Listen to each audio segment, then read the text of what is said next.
आप लोग चुनावी समीकरण होने का ऐलान कर चुके हैं, कितनी सीटों पर चुनाव लड़िएगा? अपना पार होता है उतनी सीटों पर लड़ेंगे।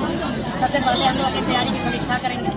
आज लगभग नहीं करने से 1000 के आसपास जनसभाएं हुई, 19 जिला 5 प्रमंडलों में हुई। तो हम लोग एक बार समीक्षा करेंगे कि हमारा जो सभा जो भीड़ बन के आए थे तो वोट में तब्दील करने के योग्य कहाँ कहाँ, वहाँ हम लोग अपनी पूरी शक्ति के साथ 2024 के चुनावी समर में उतरने का कार्य करेंगे।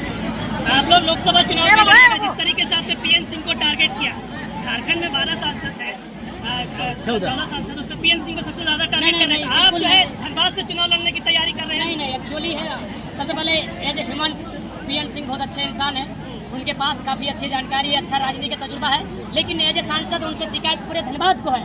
यहाँ का हवाई अड्डा देवघर, यहाँ का अस्पताल देवघर, यहाँ की सारी योजनाएं देवघर, ऊपर से जब 60-40 की नीति का समर्थन करने गए युवाओं को डांट फटकार के भगाया गया। तो as a human PN Singh को हम प्रणाम करते हैं, हम चायु में काफ़ी बड़े हैं, लेकिन एक प्रतिनिधि होने के नाते उनसे शिकायतें हैं। उसी शिकायत को हम यहाँ दर्शा रहे थे कि जो लोग गूंगे बहरे बन चुके हैं, जो हमारे हित में बात नहीं कर सकते हैं, 24 में वे लोकसभा विधानसभा का सपना देखना छोड़े। 24 में जयराम धनबाद लोकसभा से चुनाव लड़ेंगे? देखिए जनता तय करेगी। मैंने पहले कहा हम लोग थोपा वाली नहीं बनाएंगे, जनता जहाँ से बुलाएगी हम लोग वहाँ से आएंगे। जयराम जी आपके 2.5 घंटे के पूरे भाषण में आपने सिर्फ धनबाद का जिक्र किया है, क्या 14 लोकसभा में चुनाव लड़ेंगे या सिर्फ धनबाद ही आपका फोकस है?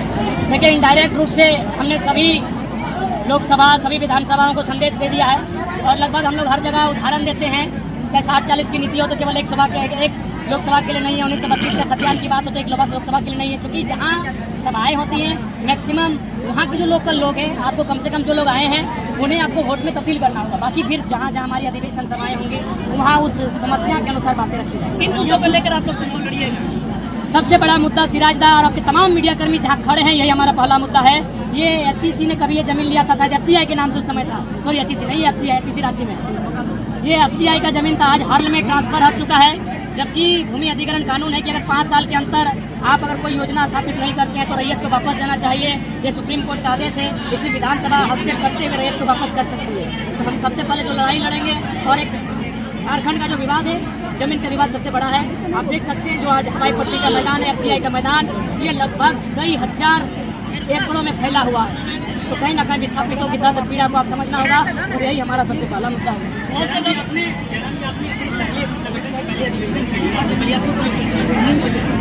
देखिए चूंकि आंदोलन का आगाज धनबाद बोकारो से हुआ था, तो धनबाद बोकारो में हम लोग पैरमों को चयन कर रहे थे, बीच का जगह पड़ता है, नावाडी को चयन कर रहे थे, लेकिन इसी बीच चर्चा हुई कि नहीं, विनोद बाबू उन्होंने 1972-73 में बदलाव के लिए किलकारी गुंजाने के लिए एक स्थापना किया था। 50 साल हो गए तो हमने विनोद बाबू की विचारधारा, कॉमरेड ए के राय की विचारधारा इस माटी में जुड़ी है। यहाँ के कण कण में, यहाँ के रग रग में, यहाँ के जर्रे जर्रे में, यहाँ की हवाओं फिजाओं में उनकी विचारधारा है।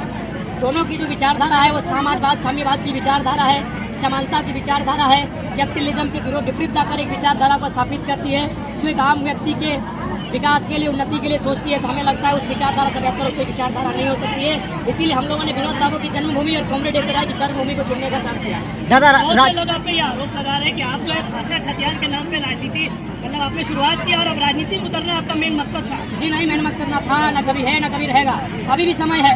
यदि गवर्नमेंट हम लोग को कमजोर करना चाहे तो अगले जो सत्र आयोग से पारित कर दे, हम लोग खुद ब खुद कमजोर हो जाएंगे, गवर्नमेंट सारा श्रेय ले लेगी। इसलिए ऐसी कोई मंशा नहीं है। आज जितने भी लोग हमारे साथ हैं, सही पढ़ने वाले नौजवान हैं, दर्द को समझते हैं, 60-40 की पीड़ा को समझते हैं, नौकरियों को बेचने की पीड़ा को समझते हैं, हमारी जमीनों को गलत तरीके से अधिग्रहण करने की पीड़ा को समझते हैं। इसलिए आज पॉलिटिक्स के दौर जाने का कष्ट। दादा, जितनी भी पार्टियां हैं अभी झारखंड में एक्टिव, जैसे बीजेपी, कांग्रेस, जेएमएम, आरजेडी, सभी के पास बहुत ही ज्यादा पैसा है। पैसों से मतलब वो लोग वोट खरीद के कुछ भी कर सकता है। तो ऐसे में आप कैसे एक्सेप्ट कीजिएगा उस चैलेंज? मेरा मानना है कि हम लोग जैसा आज का अधिवेशन हुआ जी, जब ऐसा अधिवेशन प्रत्येक विधानसभा में होगा तो मुझे लगता है बदलाव की उम्मीद हम लोग देखें। तो अगला अधिवेशन कहाँ हो सकता है दादा? चर्चाएं चल रही है, राजधानी में होगी या तो फिर कोल्हान के क्षेत्र में होगी या फिर पलामू प्रमंडल में होगी। कि पलामू प्रमंडल भोकाल टीवी का घर है, भोकाल तो खूब मचाते हैं, लेकिन पलामू प्रमंडल में हम लोग भोकाल नहीं मचा पाए। बिल्कुल मचाइएगा दादा, इसलिए हम लोग पलामू प्रमंडल की दिशा में बढ़ेंगे। जी जी जरूर, स्वागत है आपका दादा। तो क्या जो झारखंडी भाषा अभियान संघर्ष समिति है वो मेयर पद पे या वार्ड के स्तर पर अधिकृत? निश्चय जब आप चुनाव की हम लोग बात ऑफिशियली कर चुके हैं तो निश्चय ही हम लोग अपनी ताकत के अनुसार वार्ड पार्षद और जहाँ तक हमारी शक्ति संभव होगी हम लोग वहाँ तक पहुँचेंगे, चुनाव को लड़ेंगे। आपका सवाल था देखना चाहते हैं टाइगर को अगला सीएम है तो आप लोग लोकसभा में क्यों ऐसा तैयारी कर रहे हैं? लोकसभा हमारा वार्ड कप है और चूँकि हमारा तो नियम है कि मुख्यमंत्री रहे या प्रधानमंत्री रहे, कोई बिना लड़े भी बन सकते हैं भारतीय संविधान में। तो लोकसभा हम लोग इसलिए जाएंगे क्योंकि हमारे राज्य में कहीं ना कहीं नुकसान में बीजेपी का भी रोल है। राज्य सरकार नीति को विधानसभा से पारित प्रस्ताव के रूप में करती है और राजभवन भेजती है। राजभवन में चूंकि केंद्र के राज्यपाल बैठे हैं, उनके द्वारा कंटिन्यू 2 बार रिजेक्ट होता है, तो उनको भी आभास होना चाहिए कि झारखंडी लोग अपने वोट के प्रति जागरूक हैं। आप कानून और संविधान की बात करते हैं, लेकिन उन्हीं कानून के तहत आप पे कई केस दर्ज है। इसी माटी से कई ऐसे नेता निकले हैं जो विधायक बने और सांसद बने और कुछ दिनों के बाद उनकी सदस्यता चली गई। जयराम ऐसा क्या करेंगे कि उनकी सदस्यता बची रहेगी और लंबे समय तक वो इस माटी की सेवा कर सकेंगे, यहाँ की राजनीति कर सकेंगे? सबसे पहला बात, जितने भी केस हुए हैं बहुत फर्जी हुए हैं। और उसके बाद हमारी व्यक्तिगत महत्वाकांक्षा नहीं है कि सदन में हम जाए, हम लोग एक विचारधारा के रूप में आए हैं। बहुत सारे लड़के तैयार हो रहे हैं, वे लोग हमको रिप्लेस करेंगे और लोग उनको भी सुनेंगे, उनको भी महत्व देंगे। ऐसी बात नहीं, उस पृष्ठभूमि को हम लोग तैयार कर रहे हैं, पृष्ठभूमि को। निश्चय ही हम एक विचारधारा है और विचारधारा की लड़ाई है। हमारा शरीर रहे या ना रहे, एक नई विचारधारा झारखंड में स्थापित होगी और जो विस्थापितों के नियोजन नीतियों, स्थान नीतियों, विस्थापन नीतियों, खनन नीतियों, उन तमाम मुद्दों पर बढ़ चढ़कर मैंने मुखरता के साथ अपनी आवाज़ को रखे और पूरे दुनिया को बताए कि झारखंडियों के साथ कितना सोतेला व्यवहार हो रहा है। दादा क्या है सीएम के रूप में देखते हैं, लेकिन आप लोकसभा चुनाव लड़ने की बात करते हैं, क्या आप लोकसभा को छोड़ नहीं सकते हैं? वो हमारा सेमीफाइनल होगा। यदि बैकअप के तौर पर विधानसभा रहेगा। यदि मान कीजिए लोकसभा में हमारा एक भी पॉजिटिव रिजल्ट आता है, तो अगर एक लोकसभा में पॉजिटिव रहेगा यानी 6 विधानसभा में हम लोग पॉजिटिव हो जाएंगे। यदि गनीमत है अगर हम लोग 2-3 विधान लोकसभा में पॉजिटिव रहे तो 15 से 18 विधानसभा में हम लोग पॉजिटिव रहेंगे।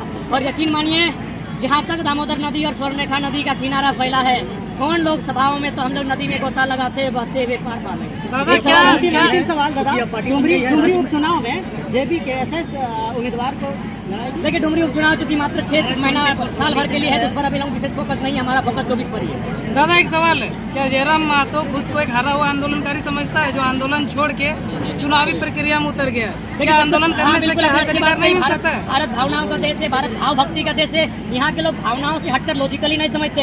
हम लोग कहते हैं कि नेताजी को क्रांतिकारी होना चाहिए, भगत सिंह को क्रांतिकारी होना चाहिए, और आज फिर कहते हैं काश नेताजी जिंदा होते, आजाद भारत की कैबिनेट में मंत्री पद होते तो आज ये दशा नहीं होती। दैट मीन्स जो आंदोलन करते हैं, जो क्रांतिकारी हैं, उन्हें राजनीति की बागडोर संभालनी होगी, नहीं तो फिर यही अनपढ़ जाहिल लोग आंदोलन करेगा कोई और, पढ़ा लिखा PhD करने वाले, MA MTech करने वाले छात्र और अंगूठा छाप मंत्री बन के आएंगे। जयराम जी, राजनीतिक टिप्पणी आपसे चाहेंगे। भारतीय जनता पार्टी, खबर यह है कि लोकसभा में भारतीय जनता पार्टी अपने 3 ही पूर्व मुख्यमंत्रियों को उतारने जा रही है। आपका क्या रिएक्शन है? मजा आएगा, खूब मजा आएगा कि बच्चों का सामना मुख्यमंत्रियों से होगा और संदेश होगा कि छोटा बच्चा बिल्कुल मुख्यमंत्रियों से कहिए अपने समाज में आए, हमारा कभी इज्जत बना नहीं है। आपके अपनी इज्जत के ताने के बहाने बढ़ सकते हैं माननीय मुख्यमंत्रियों, इसलिए संभल के आए हो, समाज के साथ आए, क्योंकि जनता 2024 के लिए तैयार है। बीजेपी कांग्रेस के जयराम बीजेपी कांग्रेस के अलावा झारखंड में कई झारखंडी पार्टी है, जिसमें JMM है, आजसू है, इसके अलावा भी और कई पार्टी है। आपकी पार्टी उन पार्टियों से कैसे अलग होगी? और अगर वो झारखंड की राजनीति करते हैं तो आपकी राजनीति किस तरह होगी? बिल्कुल समय की परिस्थितियों ने उन पार्टियों को कहीं ना कहीं कैपिटलिज्म की ओर मोड़ा, चंदे तक सीमित कर दिया, उन्हें निजी संपत्ति की ओर सीमित कर दिया। इसलिए बार बार हम ध्यान करते हैं कि आज एक ऐसी विचारधारा को स्थापित करनी होगी, इस विचारधारा में कम से कम धन की लालसा नहीं हो, संपत्ति की लालसा नहीं हो, धनाढ़ लोगों के साथ संबंध बनाने की लालसा नहीं हो, मिट्टी से जुड़े होने की लालसा हो। और हम लोगों ने दिखाया, पूरे भरी सभा में हम लोग माताओं बहनों के साथ जमीन पर बैठे थे। जब आज एक मुख्य वक्ता के रूप में हम आमंत्रण किए गए थे, उसके बावजूद हम लगभग 3 घंटा जमीन पर बैठकर, यानी हम लोग नए पैटर्न की राजनीति को संकेत दे दिए हैं कि अब हम लोग कुर्सी में और टेबल में बैठकर नहीं, घाटी में और माटी में बैठकर, माटी से जुड़े लोगों के साथ बैठकर राजनीति करने